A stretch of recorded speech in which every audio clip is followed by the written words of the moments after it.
Today's video, we're going to kind of take you guys around the shop and show you guys the heart of the homestead. The shop is the heart of our homestead. Without the shop, we would absolutely never be able to survive. But right now I'm in the middle of tempering some adze irons that I've been forging today.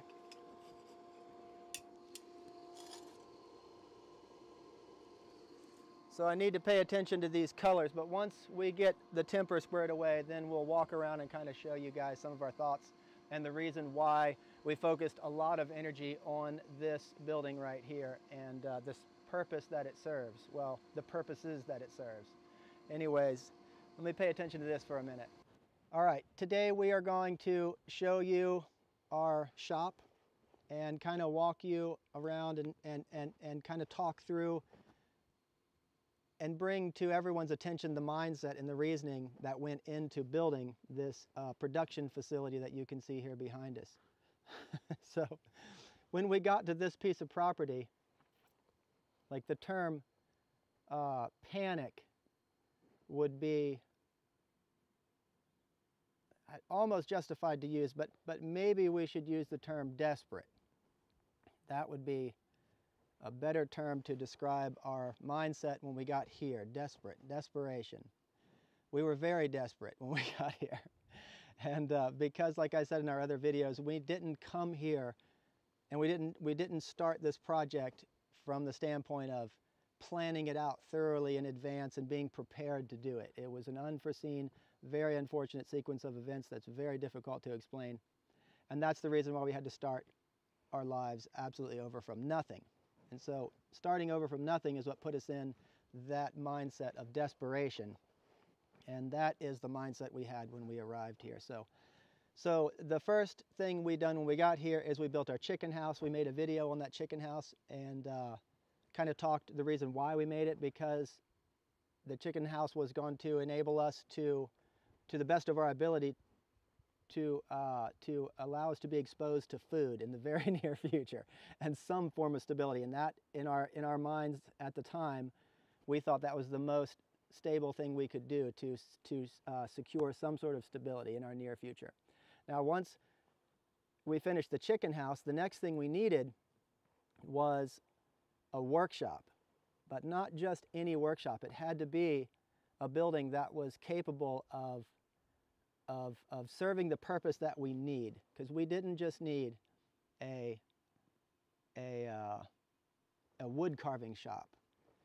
We needed a mechanic shop. We needed storage. We needed a place to keep our tractor out of the dry. We needed a blacksmith shop. We needed this shop has to serve so many purposes.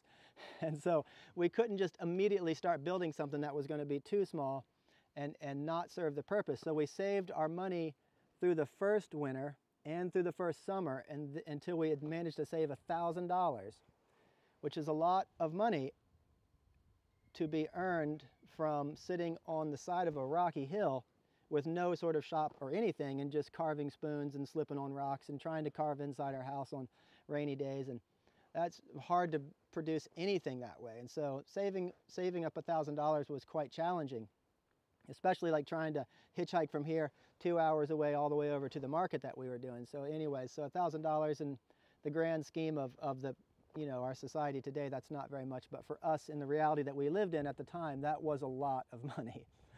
But anyways, so once we got that money, on the second winter we were here, we set to work on this building. We have some like really poor quality photos that were taken with like flip phones and stuff. We'll try to show you a couple clips of some of the things we were doing. But anyway, so yeah, so we had the $1,000, and that's whenever we set to work producing the heart of the homestead, this masterpiece that you see, this architectural masterpiece that you see here behind us. Anyways, let's walk around and take a closer look.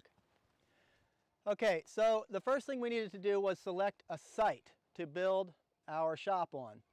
Now, there's a lot of rocks and a lot of steepness to this grade, and on the video you won't really be able to see how steep everything is and how kind of unusable it really is. But try to pay attention and use your imagination. So when we wanted to select the site to build this shop, we didn't want to put it in the only flat spot we had out here, which is very minimal. So you can see we kind of perched it. You can see this bluff right here, this little rocky bluff, it goes over there and it continues. It's underneath of the shop. So we kind of perched our shop right atop of that rocky bluff, which gave us a little flat spot in the front where we can pull our tractor through there and do a bunch of work and haul logs back and forth, because we're always coming around the bend there with tons of logs and metal and coal and everything, and picking up product and taking it to the market or to the post office to ship it.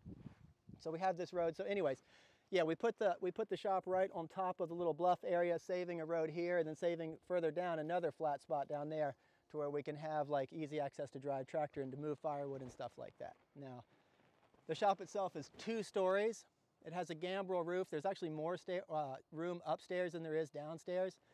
That is really important, because when like for us, you know, when we were building with such a small amount of money, it was important to use a semi-clever design to get the most for our money, because we needed a place upstairs to store all kinds of stuff, like our mountain bikes and wood, dry wood, you know, it's all stickered up there so it's drying, so we have wood for making whatever we need, stairs inside, or handles for our adzes or cutting boards, or so on and so forth. So we have a lot of wood up there drying, just a lot of storage area up there. So the upstairs is super useful. But another thing I should say is when we were saving money to build this, we were saving the money that we earned with our own 4 hands, because there's 2 of us. Now, we weren't just sitting here waiting to collect tax returns or stimulus checks. We have not collected 1 tax return, or we have also not got any stimulus checks. So the money that went into this shop, we earned with our own skill and our own ability to produce a product and sell it. Because living off of your own ability from making a product and selling it is much different than sitting and waiting for a stimulus check to come. Those are 2 different things. So there's not 1 stimulus check that we ever got to put into anything that you see here. Anything you see here, each piece of everything was bought from our ability to make money and produce a product, not wait for stimulus checks.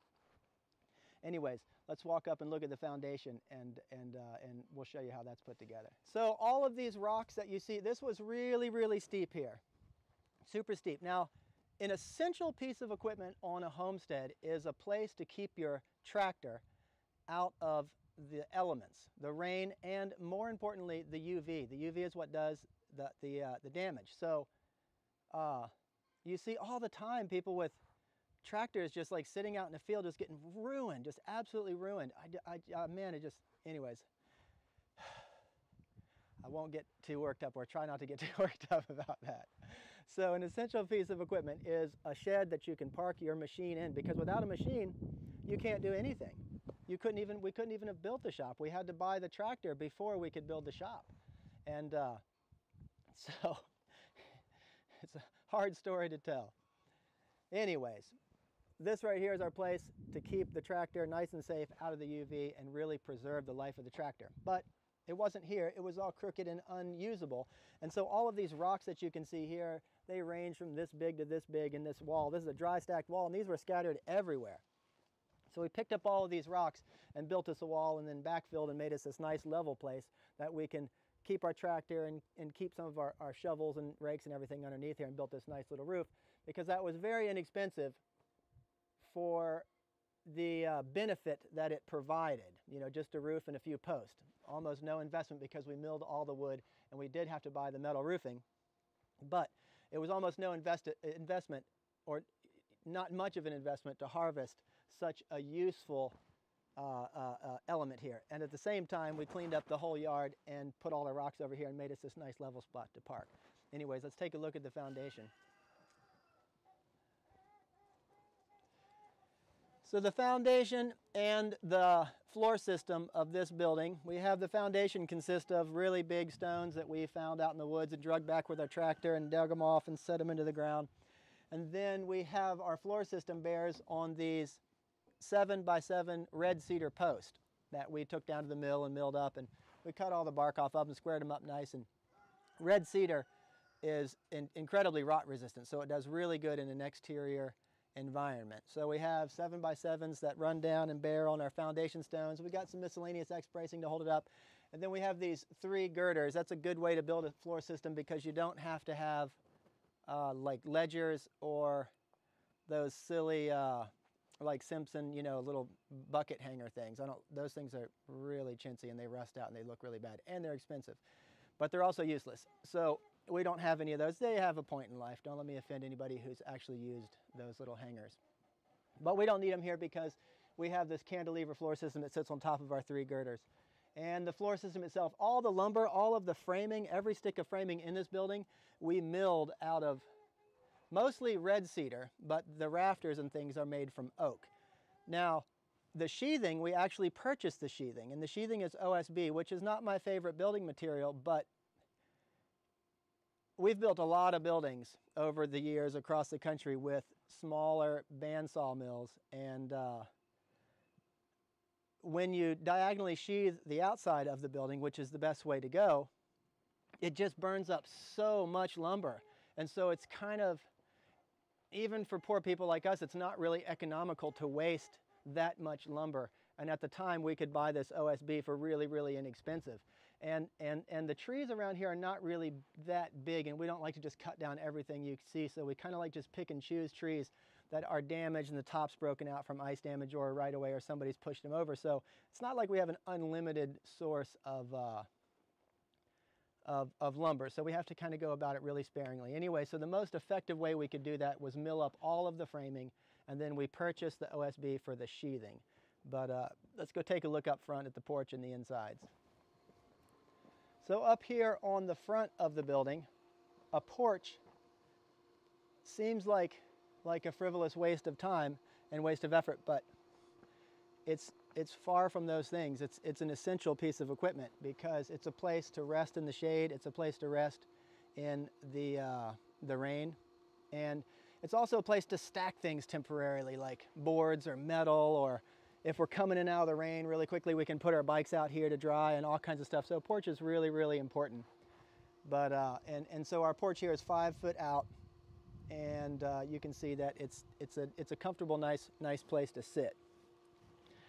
That is probably another thing I should say. The dimensions of our shop is 12 feet wide by 16 feet long, and that's incredibly small by anyone's standards. Most people have 35 by 50 foot giant like steel buildings with concrete floors and stuff that, you know, just, I mean, I don't even know. It must be 1 million square feet in something like that. I'm exaggerating a bit, but anyways, yeah, so a 12 by 16 is considerably smaller than one of those. But it is 2 stories, and we have a lot of storage upstairs. Let's go inside and take a look at that. So before we go inside and take a look, we are going to show a couple of extremely poor quality photos that we were able to dig up, and the photos are shots of actually building this shop. Back then, I don't even know how we got them. Probably had some chintzy little like flip phone or something, you know. So we apologize for the quality of the photos, but yeah, let's throw a couple of them clips in, and you can kind of see like what was happening while we were actually building this thing.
All right, so this is the inside of our shop. Now we're kind of, I wanted to make a series of videos that kind of showed our mindset when we got here of you know, kind of display like what it would be like to have to face like what would you do if you were abandoned on the side of a hill and you had to survive? Like what would you do? What would that look like? And so I kind of wanted to make a series of videos of what that would look like. And so we made, you know, our chicken house video showing that that was the first thing we did, and then this was the next place we put our energy in the shop, and I kind of explained a little bit about that. But one of the reasons why we haven't made this video is because we are a little bit embarrassed of the way that our shop looks, and we're not sure everyone will actually understand it. You know, it doesn't have siding on the walls. We don't have doors. You know, we don't have windows, but all of that is that's why we decided to make the video, because all of those things are kind of essential elements in showing just what you would do if you had to survive from the ground up on the side of a hill somewhere and start with nothing. You know, it's not like Little House on the Prairie. That's it's not like that in reality.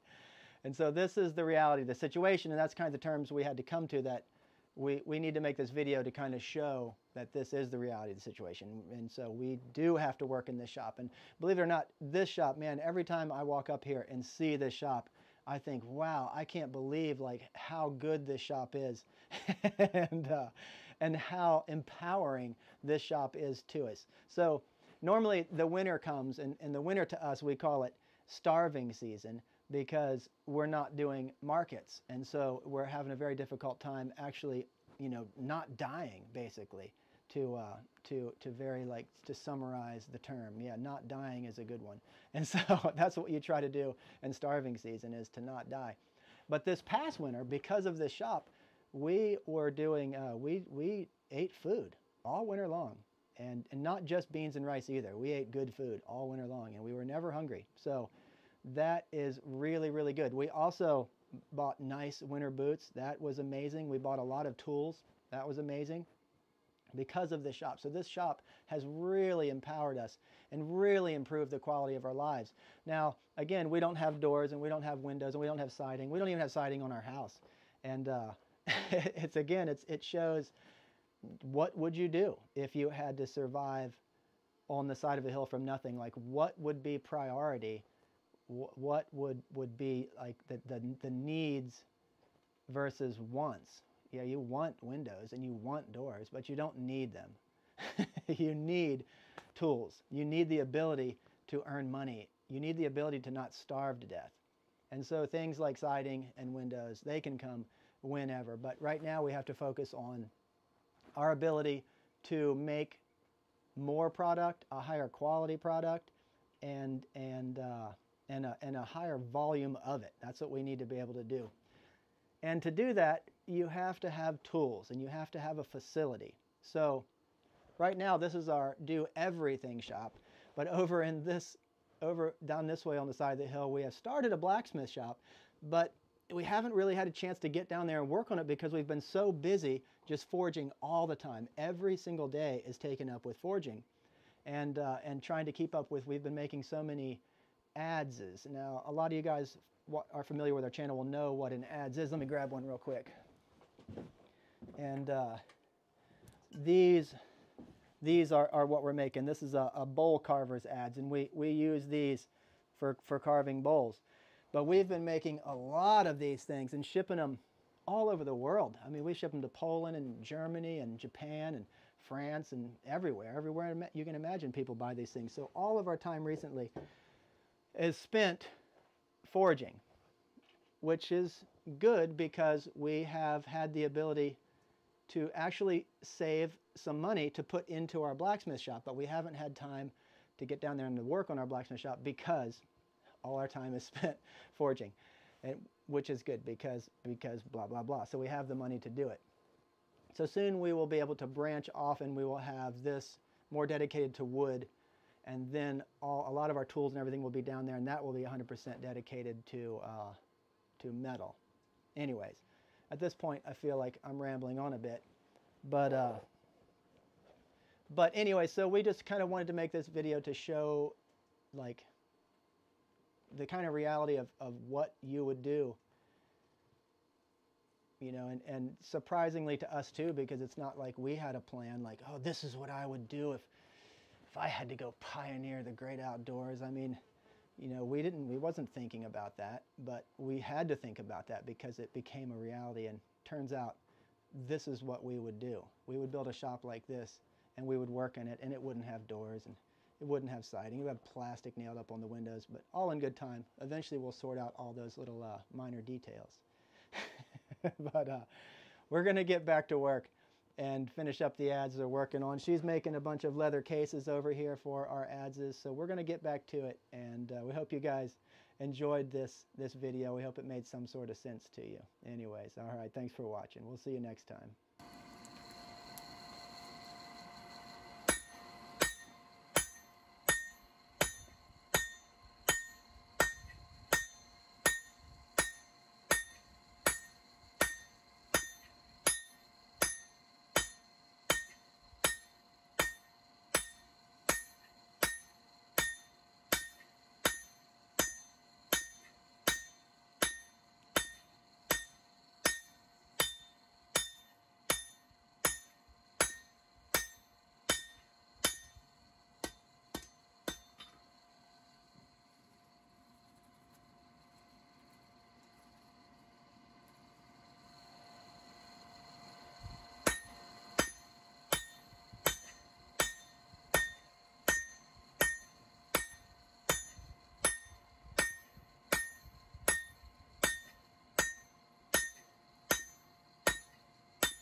All right, look out.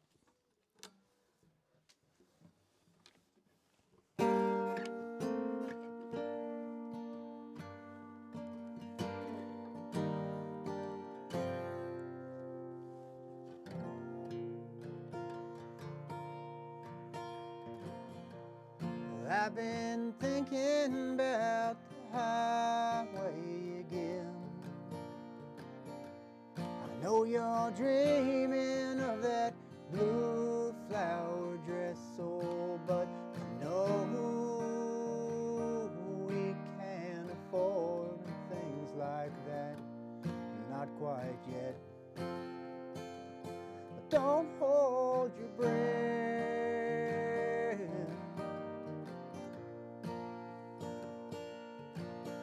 And I'm sorry for the thing that I said when I was drunk. I didn't mean them then. Oh, I hope you lied when you whisper goodbye to teary-eyed.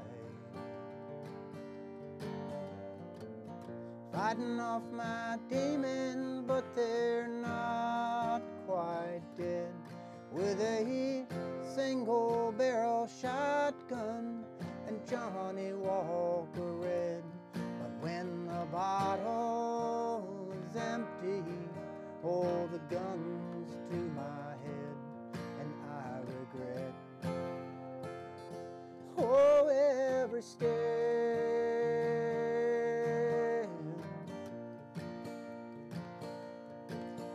And I'm sorry for the thing that I said when I was drunk. I didn't mean them then. Well, I hope you lied when you whisper goodbye through teary-eyed. Now I'm flipping through the sketches you drew, and some of them are shining, but some of them are blue. Because one day I'm a sweetheart, and the next day I'm a brute, and you're so confused. Oh, what's the use?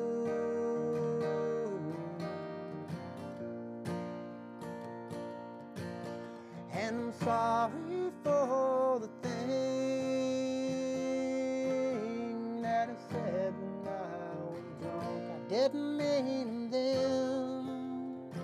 Well, I hope you're light when you whisper goodbye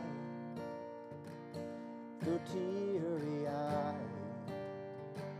Well, I hope you're light when you whisper goodbye through teary eyes. Well, I hope you're light when you whisper goodbye